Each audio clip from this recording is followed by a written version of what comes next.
What's up everybody, Nate here from Out of the Basement, bringing you a brand new action figure review. Today we are doing a double whammy of disappointment. We are going to be taking a look at the brand new BAYLAN SKOLL and SHIN HATI from Star Wars The Black Series. So the time has finally come. I can't put this off any longer. Today I'm finally going to be reviewing these two figures. Mostly everyone involved in the community already knows what's going on with both of these, and of course I will be going over those issues as well. But before we take a look at the actual figures, let's go ahead and take a quick look at the packaging. As you can see, both are in window packaging with the light blue Ahsoka. We have the mural art here, which connects together because BAYLAN is 9, SHIN is 10. And boy, even the mural art looks so much better than either of these figures. These two look great together here. Both figures have generic bios that just describe the show. And like I said, BAYLAN is 9, SHIN is 10. BAYLAN's got that sweet GameStop barcode, but SHIN here, there is hers down at the bottom. So yeah, let's go ahead. We're going to get these two figures open. We'll take a look at the accessories and then the figures themselves. Both figures only come with their corresponding lightsabers. We'll start things out here with BAYLAN's, and it looks okay. We get a little bit of silver and black paint, but oddly, the hilt here is really gummy. Like, this is some seriously soft plastic, and I was comparing it to some other recent hilts. Like, I have Malgus's here for comparison. Nice, sturdy, stiff plastic. I even have Padawan Ahsoka's lightsaber right here, and this, you know, it has a little bit of give to it, but not nearly as much as BAYLAN's. This is like one of the flimsiest lightsabers I think I've ever seen in the line. This is not good. That feels bad. And we do also have the comically large but correct orange saber, and I think Hasbro got this corrected pretty quickly. Seems like only that first run had the red lightsabers, but it looks pretty good.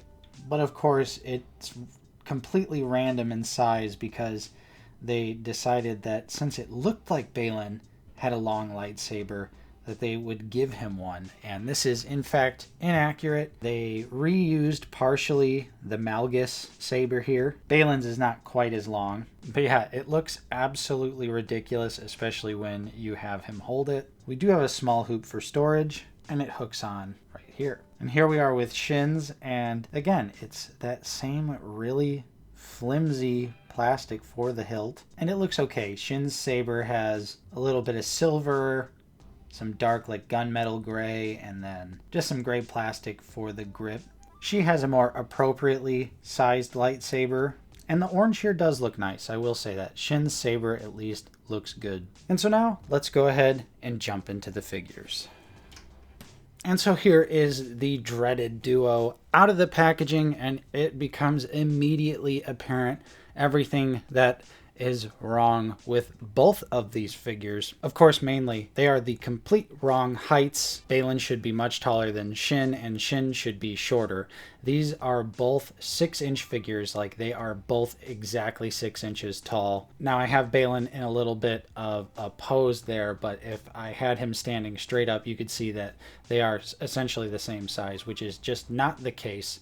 The two actors have vastly different heights. This is definitely a sign that these figures were rushed out just to have them while the show was still going on. And you could also see that with just the head sculpts, the paint apps, pretty much everything about these figures are just disappointing. These two characters are some of the best new Star Wars characters we've seen in a long time. So I think we were all very hyped to get these figures, and these are just total disappointments. So let's just go ahead and jump into it. We're going to go BAYLAN first, since he is the 9th figure. And here we are up close and personal, and just starting things off here, I don't think the head has any likeness at all to Ray Stevens. You can kind of see it from the profile, but straight on, not at all. I really don't know who they were going for here.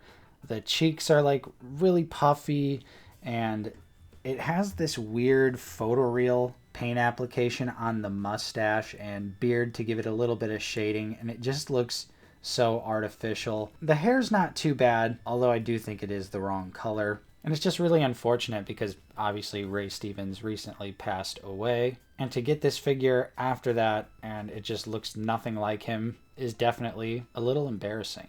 And the weathering on the armor here is also very disappointing. It is photoreal applied and it's just really bright. I think it's supposed to be like the oxidization of his armor, but it just looks really weird and just kind of looks like he's got some strange green paint splattered on him. It almost has a credit collection look to it. The green does follow through to the back of the figure though, and on the shoulder pads and gauntlets I don't think it looks too bad, but just mainly that torso there is rough. I'll always appreciate little details like we have here though. His ring looks nice, and the gauntlet details are well done. Similarly, I think the belt paint app is nice as well. Definitely going to do the Reva leg replacement from Landspeeder Luke. That'll definitely make this figure a little bit better, but we are a long ways away from this one or Shin being perfect, so I'm definitely going to be doing a lot of customizing to both of them. And the boots, again, more of that green detail, but it looks better on the boots. I really think the main part of BAYLAN here is just that chest armor. It just does not look good. Otherwise though, the sculpting here is nice. As per usual, I think the armor looks good. It's just the paint application that's really bringing it down. So now let's take a look at Shin up close. And here she is, looking like Taylor Swift if she was an ambiguous dark side force user. This figure, I don't think it's as bad as BAYLAN. At least it doesn't offend me nearly as much as BAYLAN. Yeah, the hair is really poorly done. I think we should have got a wash on that for sure to just give it a little bit of detail. And yeah, the bangs are just kind of weird and it makes the whole head kind of look off. But I do appreciate that they gave the little freckle details on the photoreel. That's a nice touch, but again, it does not look like the actress at all. Now, Shin doesn't have nearly as many paint apps as BAYLAN does, and I think most of hers are well executed. But of course, her problem comes from the lack of paint apps, mainly on this torso area here. It just looks so dull. There's no life there. You see what both her and BAYLAN look like in the show. So you know even her armor is weathered, not nearly as much as BAYLAN's, but it is still there. And I think they did a good job on the shoulders and on the arms. I like the silver dry brushing they did. It's nice to see silver dry brushing again on some figures. But outside of that, they just didn't do much here. Again, the soft plastic skirt here doesn't look great. Here are her legs, which again, I'm going to replace. I'm going to use Moff Gideon's legs to make her shorter. And I think that'll just work out real nice. And again, more silver dry brushing on the leg armor, and I think that does look nice. So I would say Shin has good paint apps. She just needs more paint apps. So yeah, detail wise, these two really are not up to par. Very inconsistent for being two figures that are a part of the same wave. BAYLAN having more paint apps, but some of them are photoreal applied. And then Shin has less paint apps, but she's got really nice silver dry brushing. BAYLAN's got details in his hair, and Shin does not. So it's just so weird, and both of these figures just scream rushed to me. And personally, I would have rather them just waited and given us the best figures they possibly could instead of both of these, because unfortunately, I doubt we're really going to get remade versions of either of these figures, unfortunately. They also don't have their cloaks with them at a time in the Black Series where we've been seeing more soft goods than ever. It's disappointing that we didn't get a cloak with either of them. So yeah, the details here are just, they're not doing it for me, unfortunately. I like Shin a little bit better than BAYLAN, but they both could be better. All right, so let's jump into the articulation. Now, BAYLAN is on some modern Black Series articulation, so it's actually pretty decent here. I would say that is one of the saving graces of him as a figure, but the head can look up very far. We got the nice double neck peg there, so he can look down a decent amount as well. We also get plenty of side-to-side rotation and all that good stuff there that comes with that double neck peg. These shoulders can move out, straight forward. The shoulder pad is on the O-ring system, so the arm rotates around no problem. We get butterfly joints on BAYLAN. We have a single elbow that gives us more than 90 degrees, and it has a swivel to it. And BAYLAN also has ball jointed wrists. So another figure with ball jointed wrists. Love to see it. I hope that we get that going forward on all Black Series figures. Here's the crunch forward, which is actually pretty good for a Black Series figure, and backward is even better, but he gets this huge gap there in his waist where you can just see the joint down there. Of course, that means you can get a side to side and plenty of rotation there as well. For the legs, he can actually kick up pretty far, even though he has this soft plastic skirt here. It's nicely cut. It's not like the Pike Soldier, so it does not really restrict the leg movement. It can also go out to the side very well because it's cut there. So thankfully the design lended itself to some really nice articulation. We have no thigh swivel, but it is at the hip, so you do get a little bit of movement there. The split action is great on BAYLAN, and he can actually kick back really far too. The knee is single jointed. You get about 90 degrees and it swivels. And then down to the feet, they can go down just a little bit, up just a little bit, and he does have ankle pivot, although it's definitely restricted by the leg armor there. So I will say, if this BAYLAN figure has anything going for it, it is that the articulation is really nice. He's pretty much got all the upgrades that we've seen on modern Black Series figures, and I'm always going to give some bonus brownie points to any of these Black Series figures that have ball jointed wrists, because those are just so great. Now getting back to SHIN, her articulation is a little more restrictive and a little more dated. Again, kind of showing how these figures were really inconsistently made, and again, to me, seem rushed. She can look up a little bit, not really that far, but she can look down a decent amount. She does have the double neck peg just like BAYLAN, so she can tilt her head and it does rotate around. Her shoulder movement's a little bit more stiff on mine, but it can move out pretty far. Shoulder pads are on the O-ring, thankfully, so they can rotate just fine. She does also have butterfly joints. Her single elbow gives you just over 90 degrees and it swivels. And she does not have ball jointed wrists. She has a trigger finger hand that rotates around and has a vertical hinge. And she also has a shallow gripping hand that rotates and has a vertical hinge. So she's got double vertical hinges, but I think it's really weird that she wouldn't have ball jointed wrists like BAYLAN. As far as the crunch is concerned, she can go forward a decent amount as well, just like BAYLAN, so that's pretty good, especially for a Black Series figure. Going back, really none at all, pretty much straightforward there, but it does have rotation and side to side as well. Her leg movement is definitely more restrictive because of her soft goods skirt, but you can still get the leg to kick out pretty far. Splits are pretty good as well. Not really a whole lot of kickback, but she also does not have the thigh swivel. She has a very limited range at her hip, and her single knee goes down 90 degrees, swivels. She also has the knee pad glued to the wrong part of her leg. Bummer. And the feet can go down a little bit. They can go up just a little bit, and she does have ankle pivot. So SHIN's articulation is definitely a lot more dated than BAYLAN's. You can still get her into pretty much any pose that you need her to, but I do also want to mention that her tiny hands here are making gripping the lightsaber really difficult. They're just very shallow and don't really hold the saber.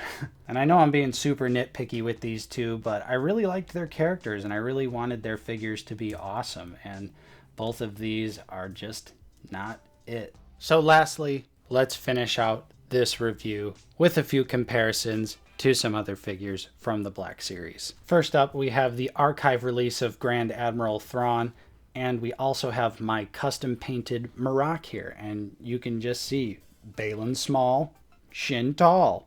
Not good. And here's the Mandalorian Ahsoka, and we also have Sabine, and just look at how tiny she looks next to SHIN.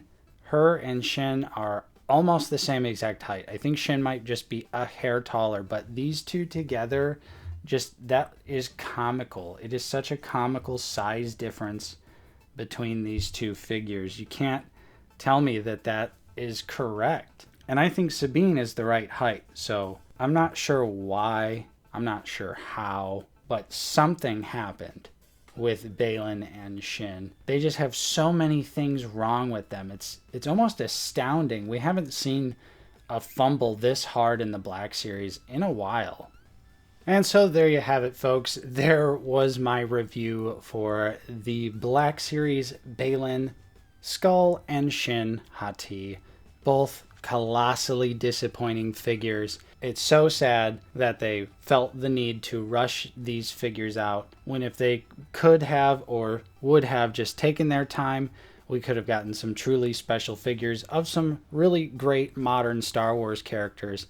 But unfortunately, now we have to settle for these. It's really up in the air what's going to happen to BAYLAN's character, if he's going to be recast, even what's going on with Ahsoka season 2. So who knows whether or not we'll even get the opportunity to see these characters again, if they'll be in different costumes, because as it stands, Black Series really has a history of never re-releasing figures with improvements. There's a couple examples here and there, some stuff in the archive. There was an old Princess Leia figure, but for the most part, they do not fix figures, quote unquote, and then re-release them like you see kind of Marvel Legends does, which is unfortunate because that leads to a lot of figures just being forever bad. And it's unfortunate that in this modern great era of the Black Series, we have these two stinkers, and it makes it worse that they are such cool, interesting new characters that I personally want to know more about, and I do want to see more of them. So yeah, I can't really recommend these figures unless you're a super hardcore collector like myself. I'm going to be doing a lot of customizing to both of them to try and make them a little bit better. But as is, vanilla figures, they are just bad. Shout out to Cubic 3D Prints for these awesome saber blades. They are so much better than the ones that are included with the figure. BAYLAN's is a more appropriate regular height, which just looks so much better with the figure. So there you have it. There was my review. Hopefully you enjoyed it. If you did, don't forget to leave a like, subscribe if you are new. It's never fun reviewing figures that you don't like, but unfortunately these two just had to be discussed. Big shout out and special thank you to all of our current channel members. Your continued support is truly appreciated. And thank you to everyone else out there for watching. I'm Nate from Out of the Basement, and I will see you next time.